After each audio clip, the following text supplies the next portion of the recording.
World champions. E-A-T-L-E-S, Eagles! Swing and a miss. Struck him out. The Philadelphia Phillies are 2008 World Champions of Baseball. Ladies and gentlemen, the Flyers are going to win the Stanley Cup. The Flyers win the Stanley Cup. For the lead. Yes! Iverson, wow, what a fake off Daniels as he broke his ankles and got all the way to the cup.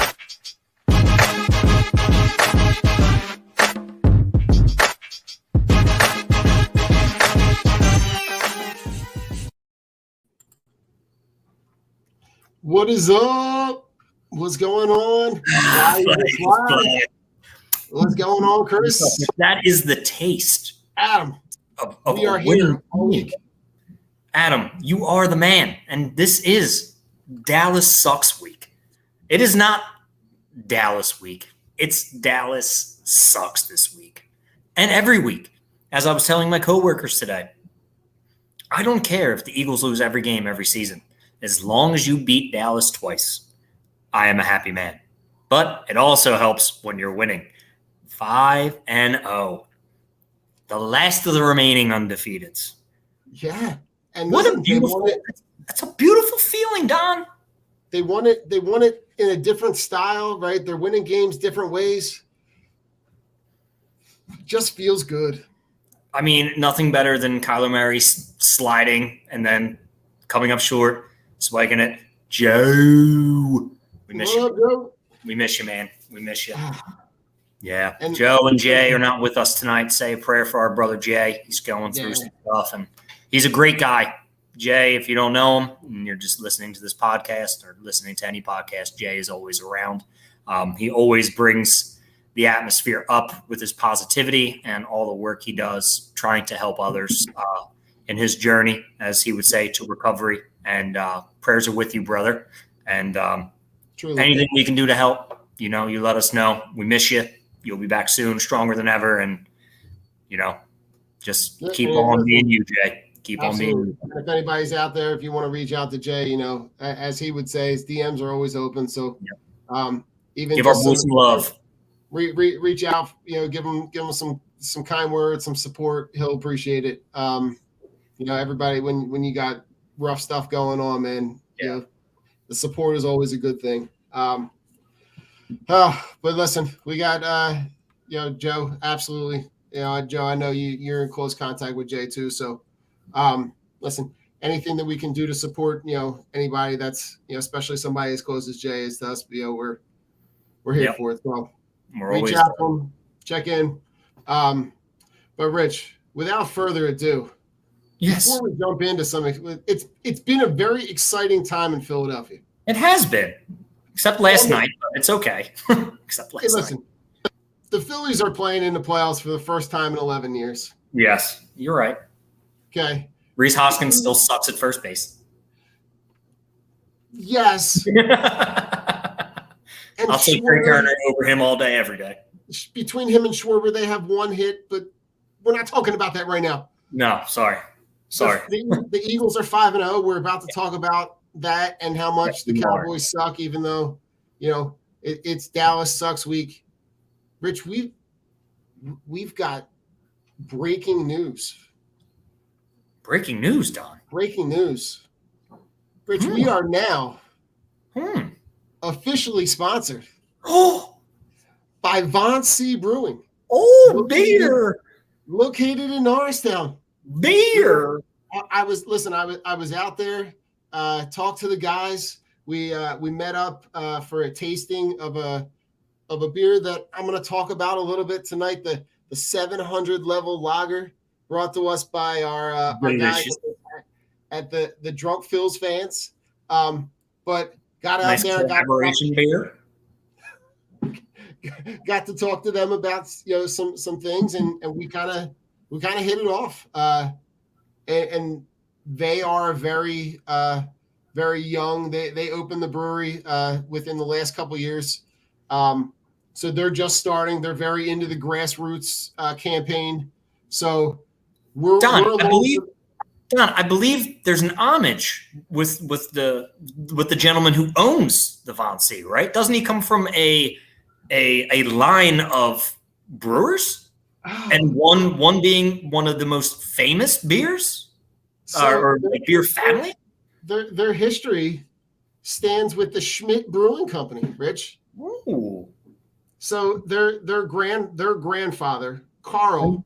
And where was that? Where was the Schmidt Brewery located? I believe Philadelphia. That's in Philadelphia, Rich. It's a hometown brew. So listen, we got it's going to open up a lot of doors for both of us. It gives us an opportunity to kind of get in touch with their audience, and the people that are coming in to frequent the brewery. They have a Wednesday night cornhole league that could be something that we kind of go out and meet and greet with all the cornhole tossing. Throw some bags. But we're also going to have some good opportunities to be able to get some exciting stuff. We're going to be out. We'll have some opportunity to be out there maybe to start be able to do some live shows. Rich, we're actually going to meet in person. That's a beautiful thing. It's a beautiful thing. We'll all get to meet in person. It'd be nice. But we'll do something. We'll do some beers of the week. I'm a lot shorter, Don, than I portray myself. I say I'm 5'10". I'm actually 4'8". I sit on a lot of phone books. I look like Gimli with the beard, and I'm just saying I carry a big axe. So. Nice. Listen, Rich. Another thing we're excited about. At some point, we're going to have those guys on the show to kind of give us the rundown of the company, give us, some insight into the process, and have them come on, talk some sports. We're going to talk about some merch, that we might be able to display, but also give away. I love it. We're going to talk about some promo codes that listeners can go in to the brewery and use, right? The thing that I am, and I'm sure all of us are most excited about, we also discussed the possibility of being able to collaborate on our own beer. That is up me alley. So I am stoked. Steve said. Listen, we're really excited to be able to partner with them and kind of use this as a springboard for both of us. But Rich, it's something that we've kind of always tossed around the idea of, but the reality of it now, man, we were all like giddy little kids, just kind of texting back and forth in that group chat. It was fun. I mean, thanks to the guys at Vansea for even considering this opportunity. It's an awesome thing for us and for them and for their fans and for our fans, all 7 of you, and most of you in Yugoslavia. We do appreciate it. We will definitely make a Czech Pilsner and send it overseas. Don't you worry about that. We got a listener in Papua New Guinea. Hey, we gotta get a nice. I don't know what is Papua New Guinea. I don't know what the official beer is of Papua New Guinea. Probably something delicious. We'll do a fly. I mean, this is just a great opportunity, and it's awesome because it's going to take us on a scale of where we can actually go out and do some live shows and meet up with some of our cool fans and some just great people and just talk sports. Like me and Oscar always had these grandeur ideas, right? These ideas of grandeur. And it's just like Oscar got busy. I just kind of was like, you know what? It's a shit ton of things to do. Let me push it to Don. And Don's like, I'm going to make this awesome. And that's what we love about the team that we have. Yeah. Don puts in a shit ton of legwork and gets things done. Don's always out there doing the best for us. We try to make all these collective decisions just, to give you guys a better and more entertaining product instead of, listening to 4 goobs like talk sports, because anybody can do that, but this gave us the platform for us to get away from that reality for an hour and just have fun conversations, just talking sports. And now with the brewery involved, it's just going to lead to great conversations, trying great beers, and just meeting great people, and trying to spread some positivity. I already have a few ideas. I want to try to do a Drunk on Broad Toys for Tots and just some different things that we can do, at the brewery. I think that would be a great idea for the holidays, just to give back, because we're not the type of guys who are going to go into a place and say, hey, we need money. This is what we want. This is how we run. It's like, no, we just want the opportunity to, reach out to a few different people and just have a good time with everybody. And whatever we can get, we're always going to try to give back, because that's what we do. We are some of the nicest people, some of the most supportive out there. And we just want to, give back everything that's given to us, because that's what life's about. And that's what we're about. So I can't wait for this. It's going to be awesome. I actually was coming into this podcast fired up about a few things, but I'm going to save that until a little later when I want to unleash Angry Rich. But the opportunity to work with Von C and just, to have an official beer sponsor, it's, that was the goal. That was the dream. And for someone to be like, you know what, I'll give these knuckleheads a try. Like, it's appreciated. And trust me, we will definitely not let you down. I know the bar Otts, Chris, and no, I will not do a live show at Otts. I'm sorry. I've been there way too many times to all of them, and I am not in those crowds. And I guarantee by like 10:30, a fight will probably break out. But Chris, you can always buy me a beer at Otts. I'm down for that, brother. And I like wings. Listen, Rich, before we jump into that, I want to let people know, like, if you're trying to, if you go to their website, which we're going to include in the link after the show, is you can go and they're on their website where you can find all their beers. A lot of them are in the southeastern Montgomery County, in Philadelphia, down in the city. They said they're making their way into Jersey. So be on the lookout for where you want to try to find. They have stuff on draft. There's stuff in cans. Ooh, McGillen, Center City. Yep. So you can find. There's a lot of places where you can go and find their stuff. And they've got a really cool creative team over there where they go through and look at what they think might be successful beers. So, and then, Rich, they also have a ton of food trucks that come in. They've got about 17 food trucks that they kind of collaborate with. So depending on what day of the week it is, they'll have a different food truck there. So I like it. I'm always about that. I love the food truck life. Food life. We'll review this in a little bit after we get a little tasting done. But Rich, the Birds are 5-0. It's amazing, dude. It's amazing. It feels so good. And it's just not – it's not like it's amazing because we're going out and blowing out teams. Like, we're not, right? We're not. We're going out. We're getting the job done. And what you love to see is, especially what I'm loving from Jalen Hurts, is why are the Eagles so successful? He's not stupid with the ball. And you love the quarterback play. I would love to see Nick Sirianni want to, strangle some teams going into the second half and airing out a little more, getting my boys some passing touchdowns. But, I mean, he's having a remarkable season.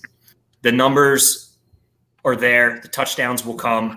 It's not indicative of his play when you say, oh, he's only thrown, 4 passing touchdowns? Like, that's not his play at all, because he is playing like a seasoned vet.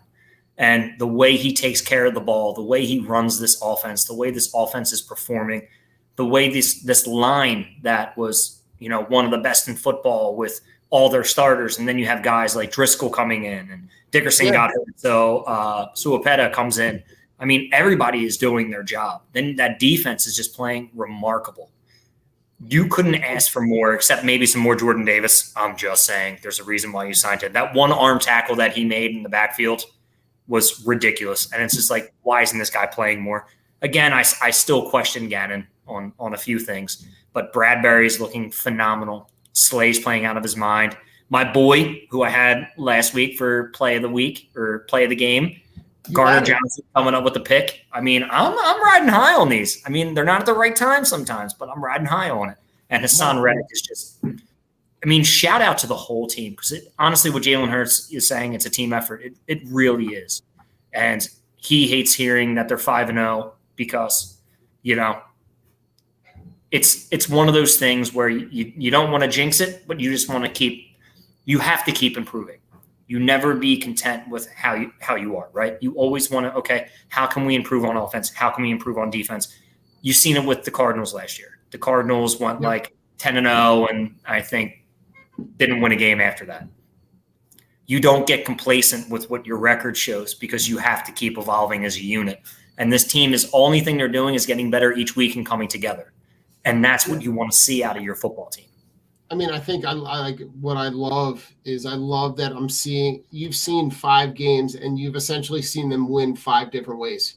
Yeah. None of the games, they're not blowing teams out week to week. And I like that they're facing, like this week, they faced a lot of adversity where they get up early, right? And then, the Cardinals claw back into that game and tie it. And you saw them get that they got the ball with about just under 10 minutes left in the fourth quarter.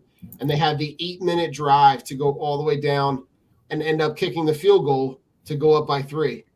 Yeah. Right? They utilize the clock. They use it as an asset. They matriculate the ball down the field. They're able to win games. This to me was a game where they won a game that they probably in the second half didn't really have a whole lot of business winning.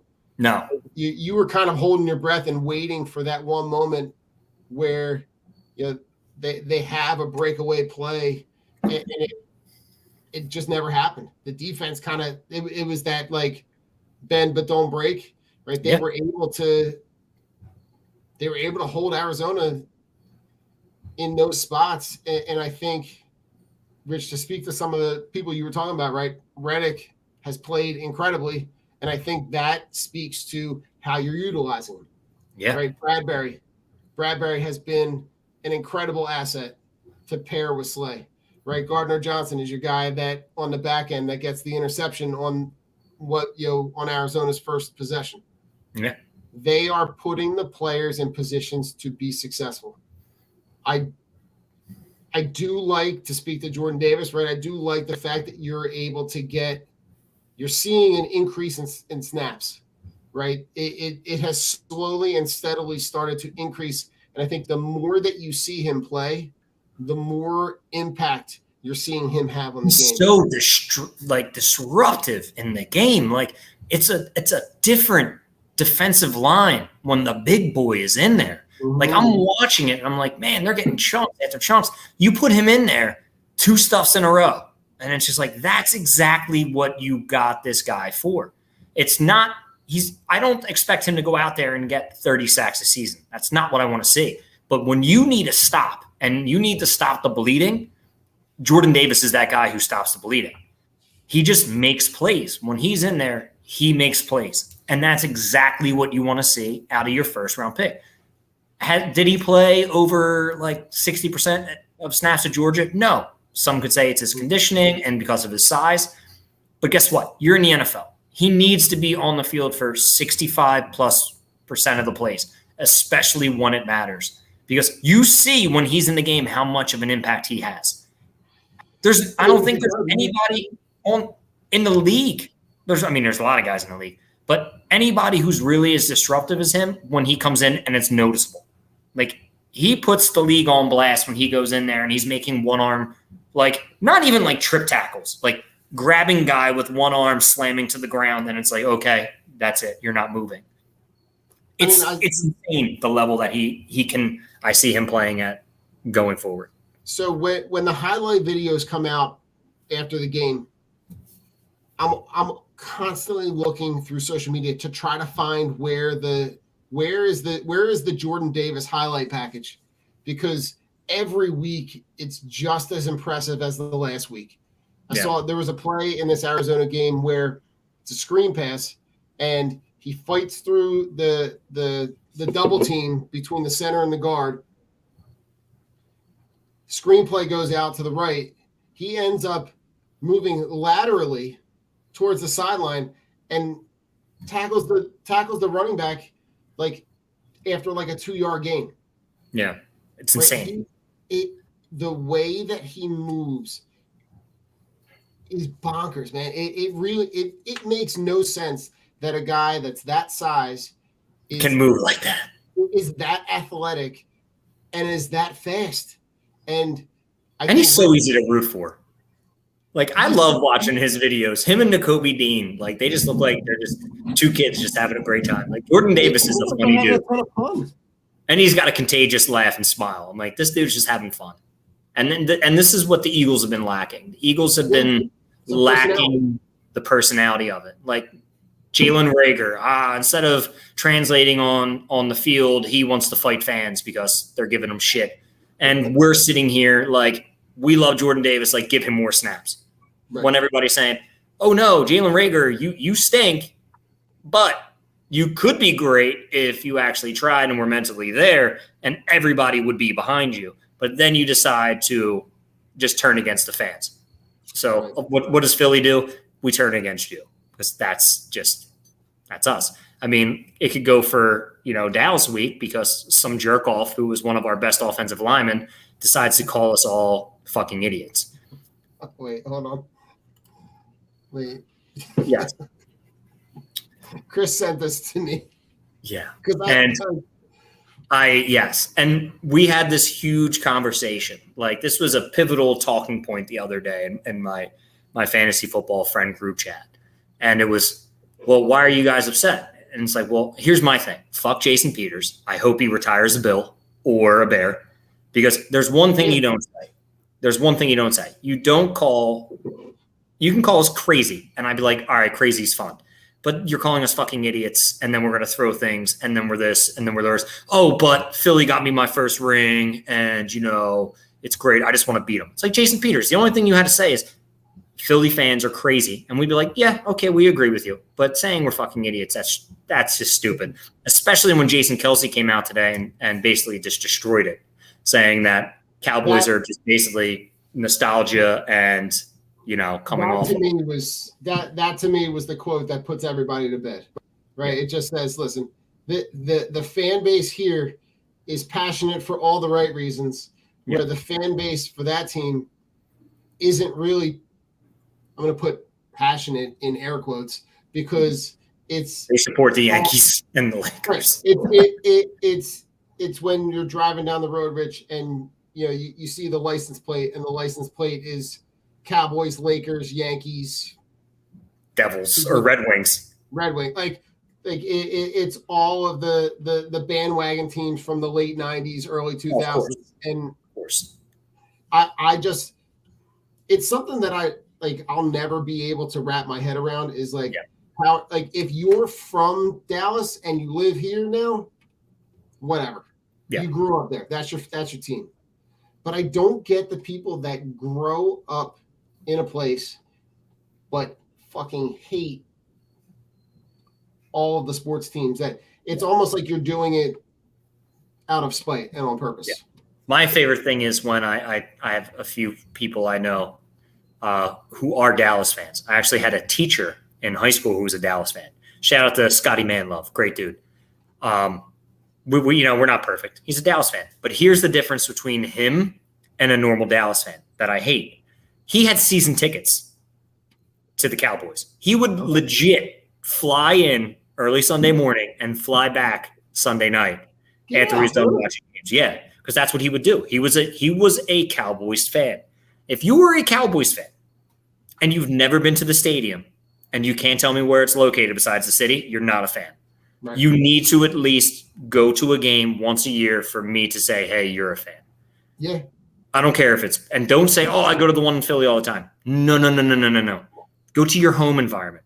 And don't tell me you can't afford it. Don't tell me it's this and that. No. You're a fan. You make your way to that goddamn stadium and you soak it up with all the other fucking bandwagoners. Yeah. Don't fucking wear your Dallas shirt pridefully at the link. Like, nobody wants to see that shit. Go with the other sea assholes down in Arlington. Go down to Arlington. The Dallas Cowboys who play in fucking Arlington should be the Arlington Cowboys. Go down there and fucking be jerk-offs. We don't need you up here. It just makes no sense to me. I hate that. I've been a Dallas fan for 30 years. How many home games you've gone to? Well, you're not a fucking fan. Leave the conversation. Exit. Well, we got more. Exit the conversation. I don't even want to hear. What's the address without Googling it? Oh, you can't tell me? Okay. All right. See you. Goodbye. Get the fuck out of here. Meet me at Broad and Patterson. See, fuck around and find out, Don. Fuck around and find out. Listen, and Rich, I hate Dallas, Mike. Honestly, it's not even the fact that I hate the Cowboys, right? I hate Jerry Jones because I think he's a jerk off, but he's the best thing going for the Eagles because he's a stupid ass owner. It's great.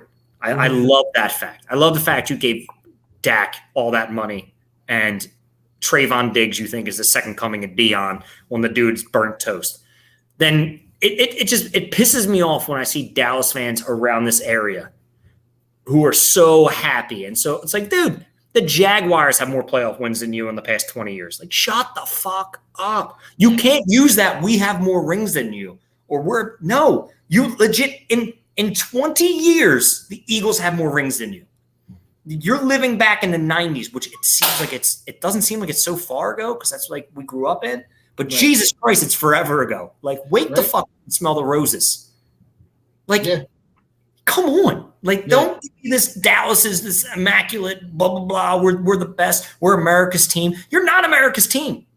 You're not. I don't even know who America's team is. It's whoever fucking Tom Brady plays for because everybody just rides him like it's their job. Like, oh, I was a Patriots fan, but I love Tom Brady, so now I'm a Tampa Bay fan. It's like, yeah, you suck too. So figure it out. Like, these are the things that are annoying is don't tell me, oh, I'm not a fan of a team. I'm a fan of a player. Okay, so Tom Brady plays all by himself, right? He plays all by himself. There's nobody on his team. You're a fan of a player. It makes no sense. I don't like when people tell me that shit because to me, it makes no sense. It makes no sense at all. Have an allegiance to a team, and if they suck, you like them and ride it out. Ride it out. I hate the Flyers, but I love the Flyers because they're my team. Oh my God, they're up 3-1. Mike, they're up 3-1. You're watching ESPN Plus? You got that? You're balling. Let me get your account. But no, these are the things that piss me off. It's just stick with it. And we took our lumps for how many years from people? For a long fucking time. Take your fucking lumps. Don't put your tail in between your legs. Be like, yeah, we know we suck. You got a Super Bowl. You're more relevant than we are. Like, there's no modesty. And that's why I hate these fair weather Dallas, Lakers, Yankees. There's no modesty. Yeah, and listen, Rich, I had a moment this week that made me question a lot. Monday morning, I'm getting ready for school. I'm walking out to put the kids on the bus. The bus door opens to let the kids on, and the bus driver is wearing a fucking Cowboys jersey. Yo, you should have took your kids off the bus. I thought I knew the guy, and I was like, "Is that what I think it is?" And he goes, "Uh-huh." And I said, "All right, well, we're gonna have to talk this week." Yeah, bro, you're fucking creepy. That's what I was saying to him. I'm gonna call the school district, be like, fire this dude. He's a creep. He's got a Dallas jersey on. Fuck. Maybe I should sabotage this guy's livelihood. Maybe the kids are going in Carline this week. Maybe I don't know. Who knows? Oh, brother. And wait, Mike, here we go. Mike has ESPN. So he can watch hockey every single night. Nice. Oh, yep. I'm not mad at you, Mike. It's said. It's in the universe now. Everybody sees it. It's already there. I'm not mad at you. Hey, not mad at you, bud, because you know I love you. That's not mad. Well, Rich. Yes, sir. We're going to pause. Yes, we are. Pause for station identification. This is the Drunk on Broad Sports Network. It should just be us, and we'll just pause, and then we'll just Drunk on Broad Sports Network, sponsored by Belly Up. Oh yeah, Don, that was a great pause. All right, let's do it. We're going to go to our guys at Losing Sucks for their fantasy advice for the week, and then we'll come back. We'll break down the upcoming Cowboys game, talk some fantasy, and go from there. Yes, sir. Drunk on Broad. What's up? It's Travis from the Losing Sucks Fantasy Football Podcast. Happy to join you guys. Drunk on Broad. I have some Week 6 fantasy storylines for you. Week 5 is fully in the books. It is time to move on and adjust. I'm here to help you do that. I've got 8 things to talk about real quick. Number 1, Breece Hall has officially arrived. RB3 on the week, but should have easily been the overall RB1 after Michael Carter took not one, but 2 one-yard touchdowns from Brees. The monster is here to stay. Number 2, the Bengals continue to frustrate fantasy managers. Jamar Chase, Mixon, Higgins, everyone is underperforming right now. We get it. However, that just means that the buy low window for these guys is wide open. Go get you a Bengals player if you can for cheap. I think that this offense will bounce back. I know it's been ugly. Be patient. Number 3, Seattle offense has looked just fine post Russell Wilson. Broncos country is not riding. Seattle Nation is riding. DK, Lockett, and now Kenneth Walker. Even Geno Smith. All of these guys look to be pretty reliable options with safe floors and fairly high ceilings. Another offense to go buy pieces of if you can. Number 4, everybody's favorite Hollywood star keeps on shining. He is still number 3 in the league in targets. Marquise Brown is your wide receiver 6 through week 5. Do not sell Marquise Brown just because DeAndre Hopkins is coming back in a week. Keep rolling Hollywood out there. Enjoy this season. Number 5, Taysom Hill explodes once again, likely on most people's benches, including myself. I think I had him in 2 leagues. I had him on the bench in about 5 or 6. It hurt, but hot take for you. If you do not have Kelsey or Andrews and you have Taysom Hill, he should be your starting tight end. He has that kind of upside, and now that kind of floor where they're using him week in and week out. Roll Taysom Hill out there. Enjoy the big weeks. I don't think he kills you many weeks.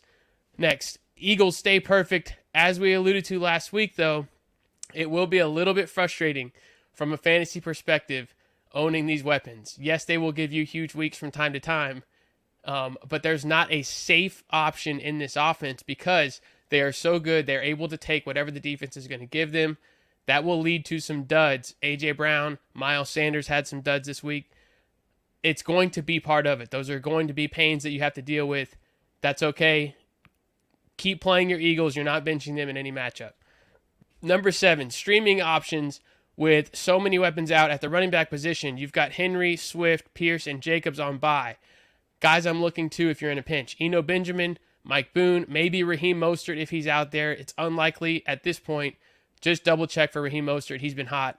Finally, wide receiver dart throws of the week. Devin Duvernay with Rashad Bateman likely out again. He's involved. He's got the speed for a home run. It's kind of what you're hoping for in a stream situation. Rondale Moore coming off of 7 catches for 68 yards with 1 more game before Hopkins returns. I'm fine rolling Rondale out there again as well. Finally, Tyler Boyd, if he's somehow available or very cheap to acquire and you need a streamer, I think T. Higgins may be out this week. If he is, fire up Tyler Boyd. Enjoy it. Drunk on Broad, thanks for having me. Again, losing sucks. Don't do it. I try not to lose, but god damn, it's rough. Oh, Shout out to Travis. That was awesome. You know what, Don? I am loving the format of how this is coming across. yeah. I really do, because I love my fantasy. I love the insight. I love it's great. It's great. I'm happy that these guys are doing this for us every week and giving us, solid projections. And, he was right. The Eagles are doing things perfectly, and we need to keep rolling with that into Dallas. There are no safe options, but this is why the Eagles are so good. Right, Don? Because they're spreading the ball out. They take what teams give them. And this is something that I love that Jalen Hurts is doing. Yes, okay, there's a lot of press coverage going to A.J. Brown. He is a slant guy who can hit a home run at any time.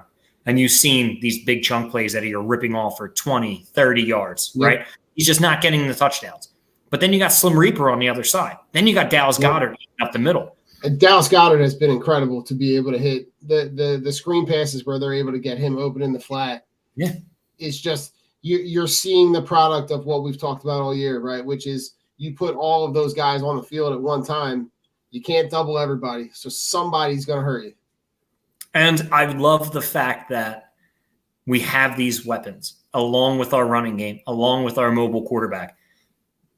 What I'm looking at for this week against Dallas, run at Michael Parsons. Don't run away from him.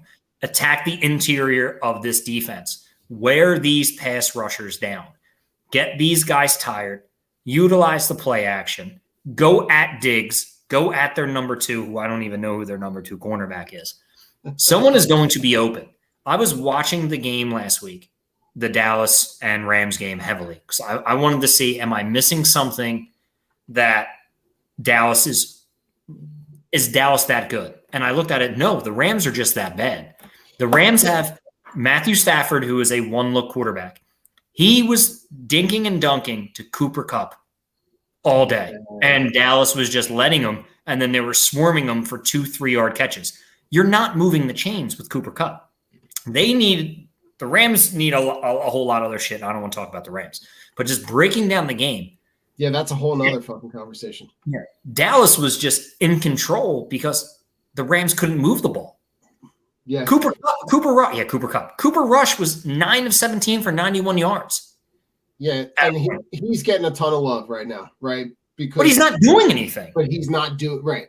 So they're getting the wins on the back of the run game and a defensive score, which right. is the same thing that they did last year. Rely on the run game and pray to God my defense can run one back. Yeah. And this is why I'm not overlooking Dallas, but Jalen Hurts doesn't, knock on wood, doesn't make mistakes like that. He is not Matthew Stafford. He's not forcing the ball into coverage to a guy who's covered. He will tuck the ball, he'll run, he'll live to fight another down, which is what you want to see from your quarterback. If Dallas doesn't score a defensive touchdown in this game, I don't see Dallas being able, if we're up, because the Eagles are killing it in the first half. We are one of the best first half offenses, if not the best in the NFL. We get up 14-0 on these guys, and Cooper Rush actually has to throw the ball.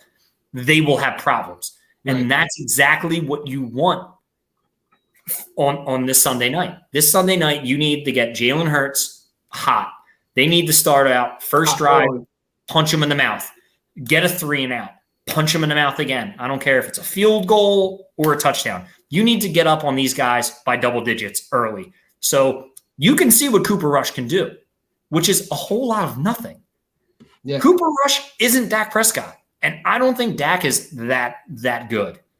But it's not taking away from Dallas's weapons. It's just the fact is you haven't seen Cooper Rush have to lead a comeback against a good defense, because when they're in control, it's Zeke's going to get 20 carries for 65 yards.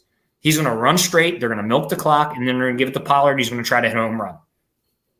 You need to control this game, and it all starts at the line of scrimmage and coming out early and staying hot. The Eagles get up 10-0. I'm cool. I don't think Dallas has it in them to come back unless there's a defensive stop or a turnover that leads to a touchdown, and it has to be inside the 20 because I don't think Dallas scored. I mean, not for nothing, but they had that happen early in that game against the Jaguars, right, where they give up the pick six, and you think, oh, fuck, like it's going to be one of these kind of games. Right. But you saw them kind of battle through the adversity of being down right in that game early and having to battle their way back. And that part really impressed me.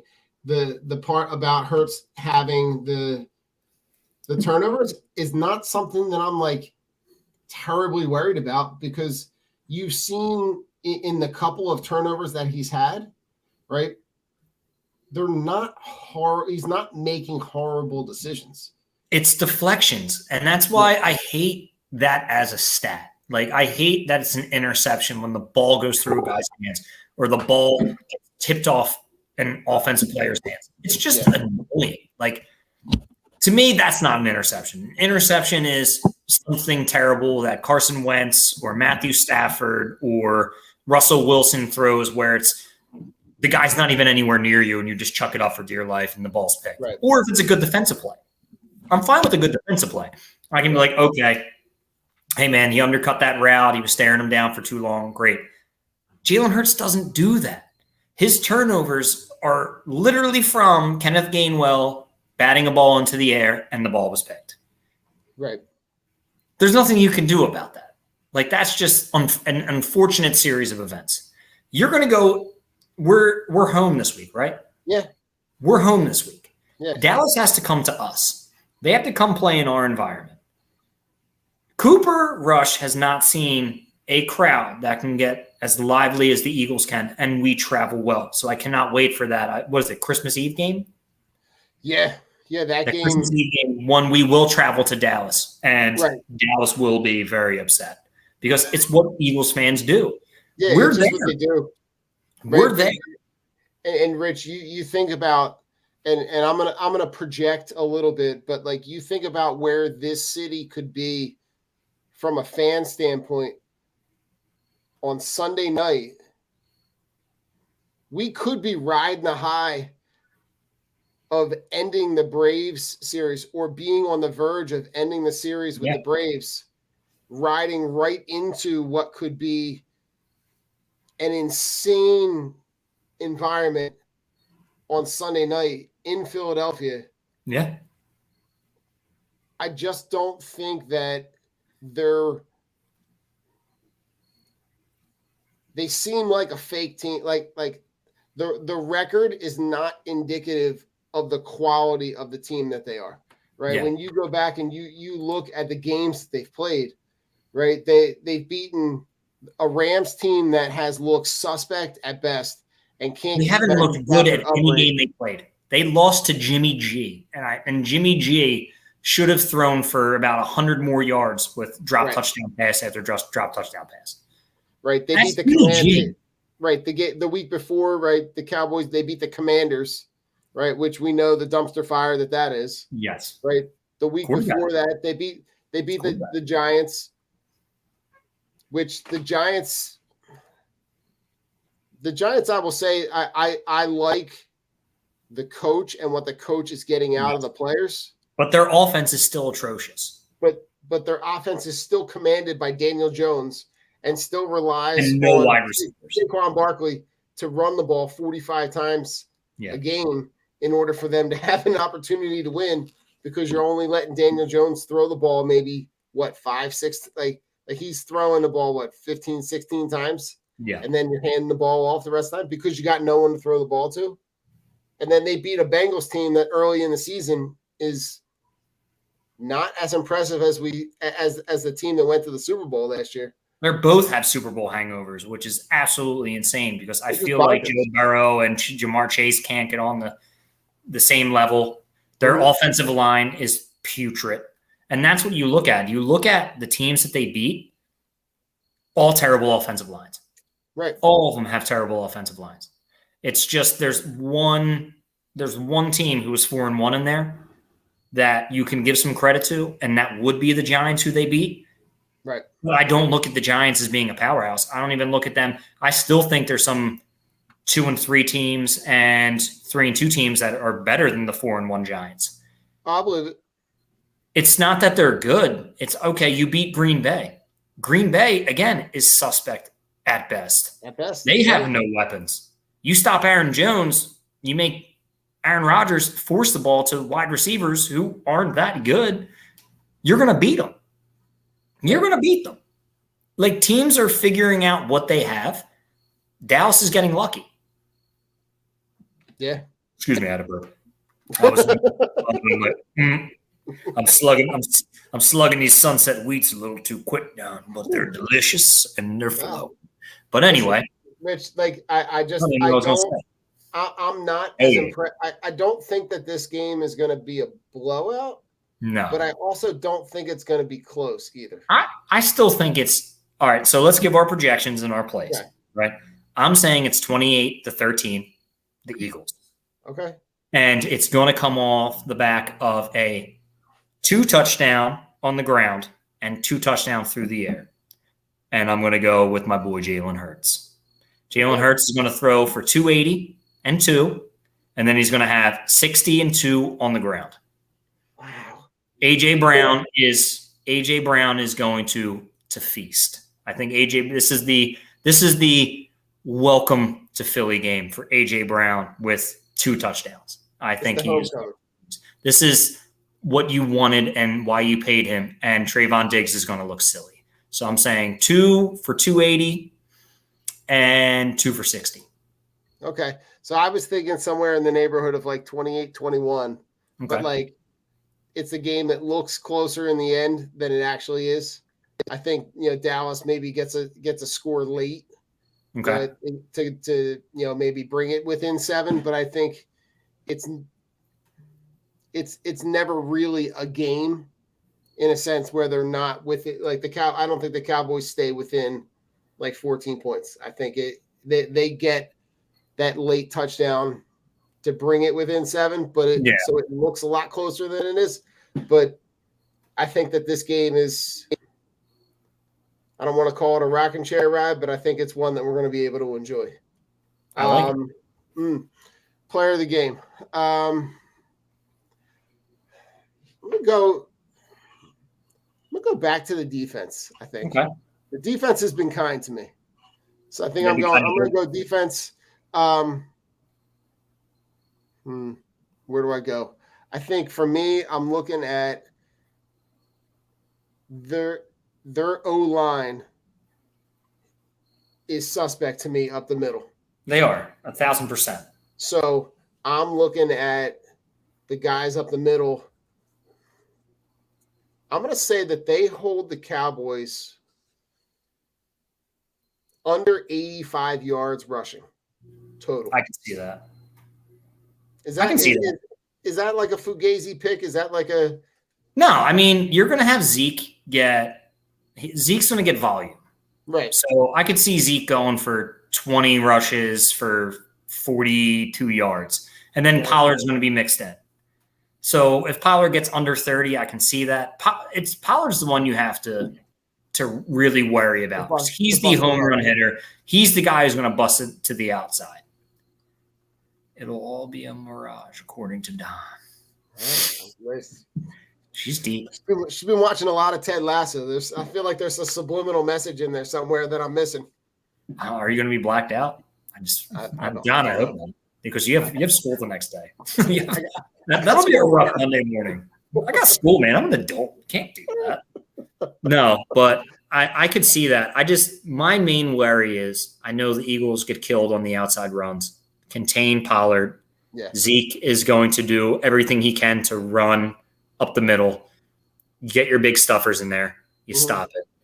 If I have to pick a defensive player of the game, I'm going to go with TJ Edwards, and he's going to come up with some. I have a feeling he's going to pop one loose. That dude is due. That dude is due to force a fumble. I can see him popping one loose late in the game. Zeke trying to do what Zeke does, and that ball just getting punched out. I can see that. I'm not worried about Dallas. Like, big stuffers. God, she's killing me. Paying attention. She is paying attention. Oh my God, she's killing me. She understood the assignment. But yeah, she did. Boss lady's killing me. This is great. I'm just excited. I'm just happy to see them on Sunday. And Don, I need to talk to you about something because this is pretty important to me. Go for it. Thursday Night Football. 3 weeks, right? 3 weeks. This is what they need to do to change this shit around. Weeks 1 to 3 are set in stone. Weeks 4 and on need to be like adjusted because Jesus Christ, these fucking games are terrible. Right now it is 0-0. And it looks like a goddamn bum fest. Justin Fields pegged his lineman in the back of the head at like 7 and calls an interception. Like, why is this shit on TV, Don? It's so bad. My boy Stan at work. Shout out Stan, one of the best PTAs I know. We talk football all the time. He goes, "Rich, who you got tonight?" I took my mask off. Who cares? I looked at him because he's a very big pause guy. Every time you say something that's suspect, he's like, pause. And it's like, I looked at him, I said, pause, bro, pause. And he just started laughing. I'm like, out of this dumpster fire fucking game that's being played between the goddamn Chicago Bears and the Washington Redskins, you want me to pick a winner? I'm like, nobody wins because we have to watch this shit. Rich, this game reminds me, do you remember the scene from Billy Madison where he's up there just talking, and the guy that's doing the moderation? Oh, yeah, at the debate. The puppy who lost the Industrial Revolution is like the puppy who lost its way. Right. We are all now dumber for having had to listen to this program. Good God. It's so bad. Yeah. Oh, Jeb checking in. Jeb Armstrong. Yo, Jeb, what's up? Jeb, So, what's going buddy, on, brother? so here's what I'm going to tell you. We have our boys from Losing Sucks. We do talk fantasy. Our boys Losing Sucks. If you go back and listen to this again, you can find us on Apple, Spotify, or anywhere this has been made. We put it up on all platforms. If we're on YouTube, if you go back and listen to the 30-minute mark, our boys at Losing Suck give us a 3-minute video of a breakdown of fantasy advice, especially for the upcoming weeks. So please check in. And yes, we will be talking fantasy in a few minutes. Again, we're not experts, but I love fantasy football. So stay tuned, Jeb, or just go back and listen to the 30-minute mark because Losing Sucks. Our boy Travis does a great job breaking it down, and he's a little more in-depth than what we will be. So thanks for checking in. Yeah, but thanks for checking in, brother. Appreciate it. Cheers, man. Cheers. Jeb, good name. Good name. Rich, without further ado, let's go to the Broad Street line. Woo! This is the Broad Street Line, where Philly sports fans leave all of their sports hot takes. Call 267-405-3062 and show us your passion for Philly sports. Don't forget to tune in every Wednesday at 8:30 when we listen to your live reactions to the thrill of victory or the agony of defeat. Well, Rich, the call this week, the gentleman doesn't leave his name, but we got a call from the left field.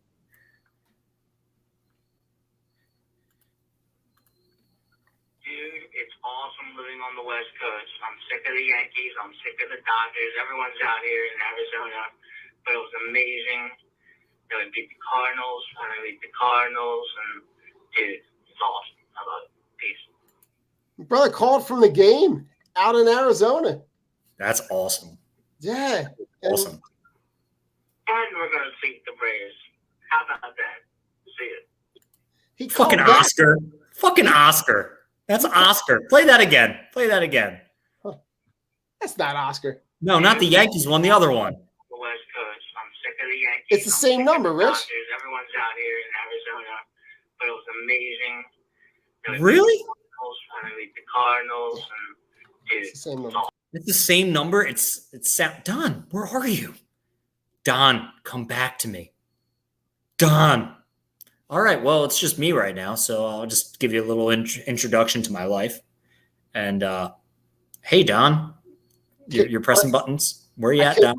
I kicked myself out of the studio. Yeah, you can't kick yourself out. And now we're on the Surgecast. Yeah, the things are all. I'm not going to lie. These people aren't going to like it that we're representing them. And I have no idea what the Surgecast is, but it sounds fun. There we go. Whew. I got scared. Oh, man. I'm over here clicking buttons. Good gracious. I was worried. We're all kerfluffled. Yeah, I mean, I thought it was Oscar. The second one sounded like Oscar, and he's a Yankees fan. He sucks. I mean, I love him, but I want to punch him. You know? But yeah, dude, that's awesome that he called from the game. Call from out in the game. Call from Call from that. Blah blah blah. Yeah. Call from out yeah, good gracious. Call from out in Arizona, right from the game. So shout out to our viewers. We get up early. I'm just letting you know that we get up early. This isn't our first job. We apologize. We're not rich. I mean, I'm rich, but we're not rich, if you know what I mean. You're rich, but we need money. So yeah, but don't give us any. We'll earn it. Trust me. We'll be fine. Fucking lazy marble mouth. She's killing it tonight. She's on fire. I'm not even mad at her. I'm impressed. Listen, at some point, I'm going to have her. She's going to have to come in. She knows more than she'll let on. I believe it, dude. They always do. They always do. My wife's like, "Oh, Rich, we haven't watched the game together." I'm like, "I didn't even know you really wanted to." I'm like, "Jane, come on. Like, if you want to, I'm totally down." She's like, "Ollie doesn't know much about it." I'm like, "I'm very bad because growing up with my father, there was no explaining of football. It was yelling and breaking remotes. You know what I'm saying? Like, there's no, he didn't, oh, this is what it is. I had to learn by myself or hang out with friends, and they taught me the game. Like, it was my dad fucking remote against the wall. And I'm like, damn, that's like the third one this week. Like, we had like a collection of universal remotes just because it would be like, hand me one against the wall. Like the one time he threw the screwdriver at me because he was mad when he was fixing the, he couldn't get the air conditioner to work. And I'm like, Dad, boom, and right like through my arm, there goes the screwdriver stuck in the siding. And I like took it out. I'm like, here, Dad, you might need this. I had balls, man. I'm surprised he didn't fucking kill me. But Damn. that's what you get. Those South Philly Irish are absolutely nuts. Well, listen, brother. Let's roll right into final thoughts. Final thoughts. Man. I have two final thoughts. My first one is Don and I do a fantastic job with this podcast. We try to give you original and genuine content. We have a lot of people who want to be on our show, which is completely fine. But here's where I draw the line. If you do not support us when we give our full support to you, do not beg and ask us to have guests from your show or you on. Don is a very nice guy. But here's the trump card that I pull. This isn't Don's show. This is my fucking show. It's our show. You don't give Don shit. Don will always run things around and say, hey, this guy wants to come on. No, there's no more of that. We support everyone and do our best. And I'm not being mean to Don, and Don's not taking this the wrong way when I say this is my show. This is my baby. Don is doing a fantastic job. It is making it so much better. But when we have people who crawl into our DMs all the time saying, hey, we want to get on, but they literally never even give us an ounce of fucking support, I draw the line because we help everybody. We had episodes in the very beginning where we brought on a ton of people from Philly sports and people who were just like us.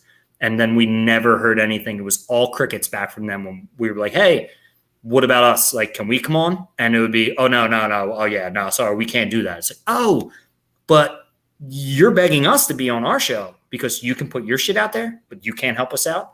That's not how the world works. We're not going to be taken advantage of, and we don't really want to support you. There's a few people who I will give shout outs to and support. The people who've been with us for day one. Chip gave us a huge break and a huge start. It's how I met Don. Chip put us on the map. I appreciate that. The Fired Up guys, a shit ton of support. And I love going and talking to them. I love texting Mike at a random time and Don, great guys. Other than that, our support has been undying to a lot of people, and we haven't gotten the love back. Shout out to the Vet Alumni guys for having us on back in the day. It was great. Shout out to Prince Blue for having me on back in the day and him coming on and doing our show. It just gets to the point where you can't spread us so thin that you literally expect us just to support you because you retweeted something. It's not how we do it. It's not how we're rolling going forward. We're going to build our brand and we're going to do everything we can. And I was very, very upset. That's why I left Twitter, because people who I thought that, were friendly of us weren't giving us the time of day. And that's not fair to us. And it's not fair to everything that we do saying, hey, we're pushing traffic to you guys. It's not how we're working. It's not how we're going to operate. And the trump card's being pulled. If you want to come on our show, give back, because we're very fair people and we try very hard to be nice. I'm done being nice to people who who aren't nice to us. I fucking bite. I don't bark. I will fucking bite you. It's what I do. And if you mess with Don, who's like my brother, I will fucking bite you even harder. Stay away from Don. Stay away from me. We're going to live our lives and we're going to build something great. And I'm so happy Don took over and is making these fantastic opportunities happen for us because we're working our asses off trying to give you the best. And in positive note, Thursday Night Football sucks. Don't watch it. Don't watch it. Like, please, NFL, I beg you, readjust the schedules after week 4. Like, if you know teams suck, don't give us the Bears and Commanders. Yeah, why? Like, how much revenue are you pulling in? Because I guarantee Washington and Bears fans aren't watching this shit.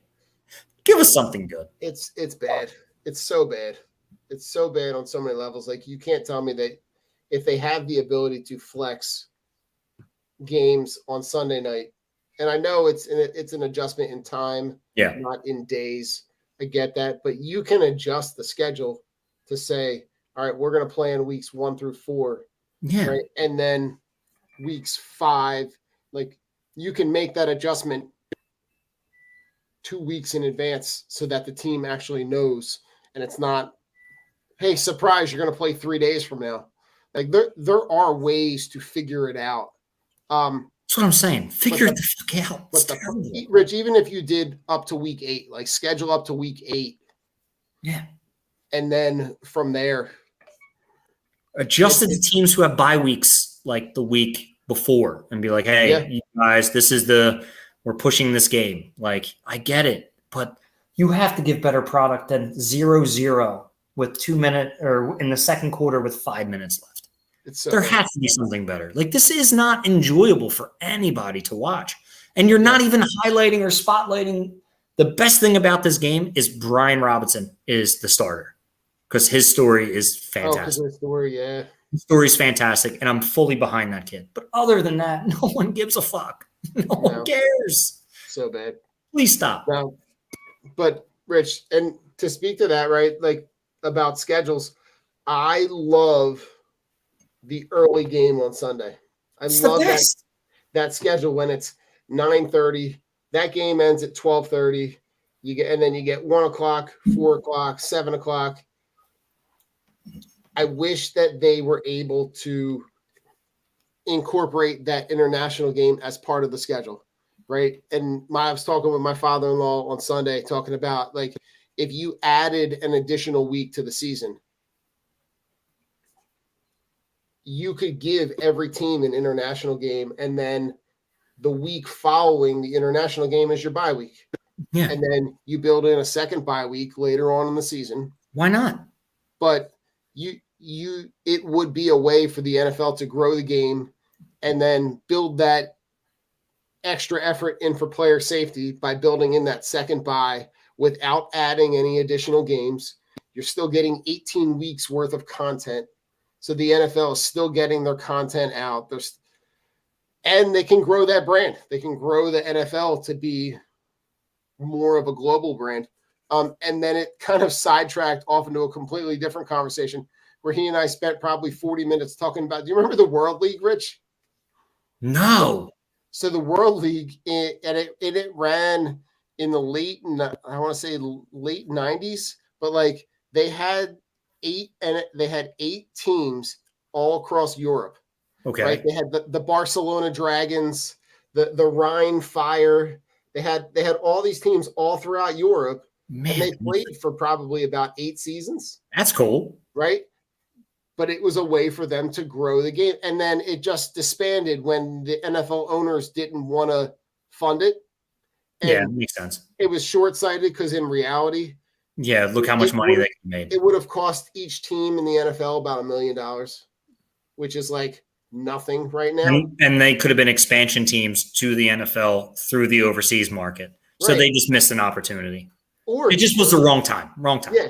And he and I were talking about you could have, like, even if you had 8 teams, right? And each team represented a division in the NFL. And you had all the practice squad guys from that whole division played on a team.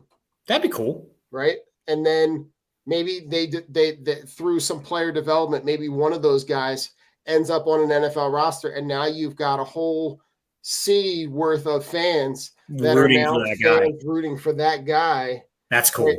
Which just could be another way to grow the game, man. It's like it'd be like a step up. It would be like kind of like the G League. Right. Yeah, which is cool. I mean, you kind of, and here's the thing that what I think football is missing.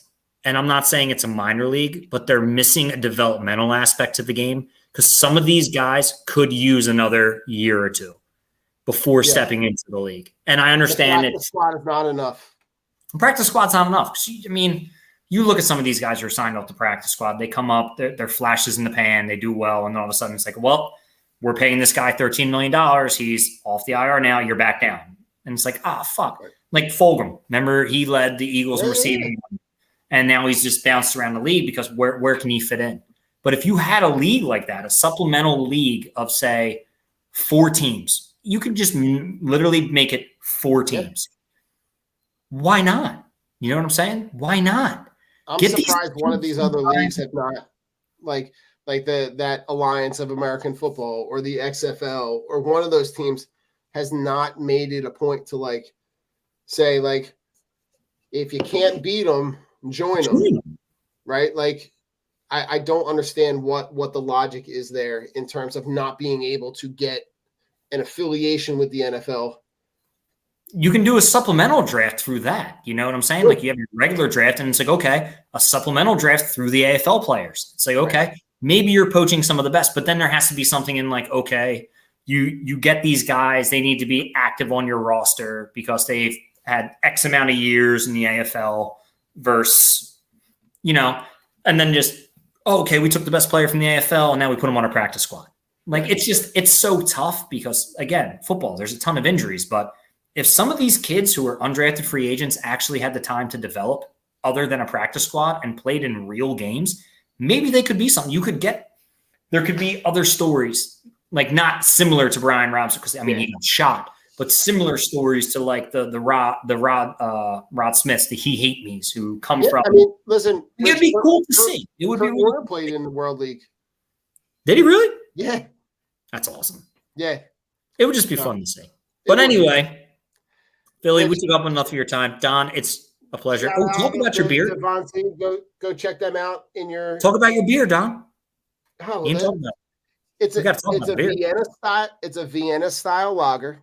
Is it nice and malty? It is. It has a good. I enjoy the finish. I had it on draft when I went out to meet the Drunk Phils guys on last Saturday. Okay. It's smooth. I really enjoy. It's got a good amber color. It's got a good lager flavor. A little sweeter than normal lagers. It's a little sweeter. But I Vienna. really enjoy it. It's a good drinking beer.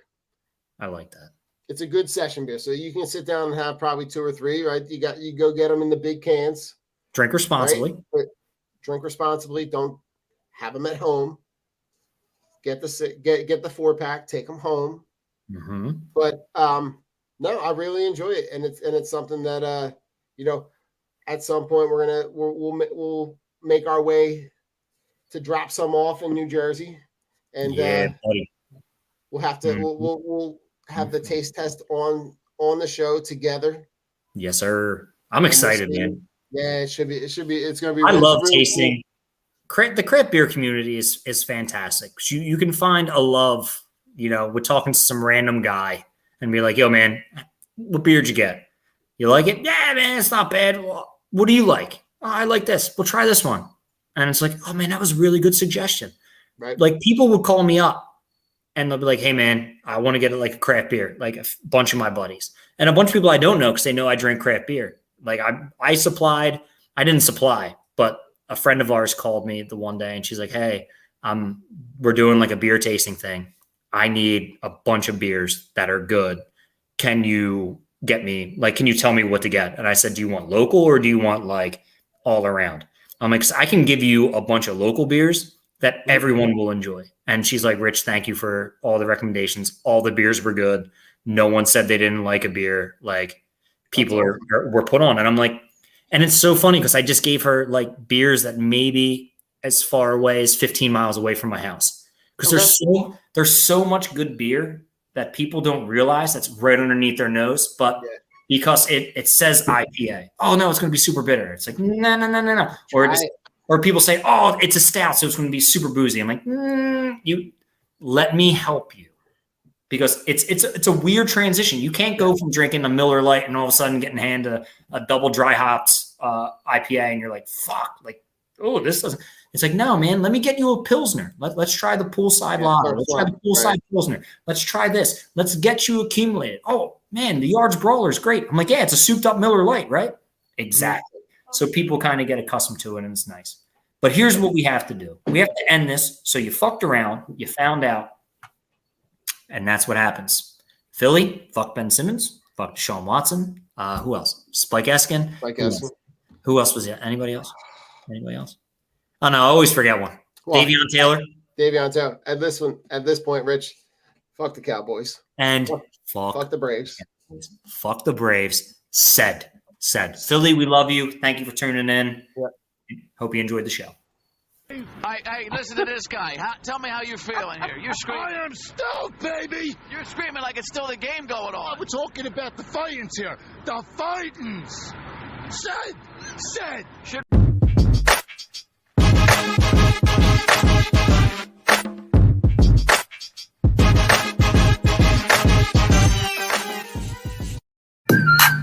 The Philadelphia Eagles are Super Bowl champions.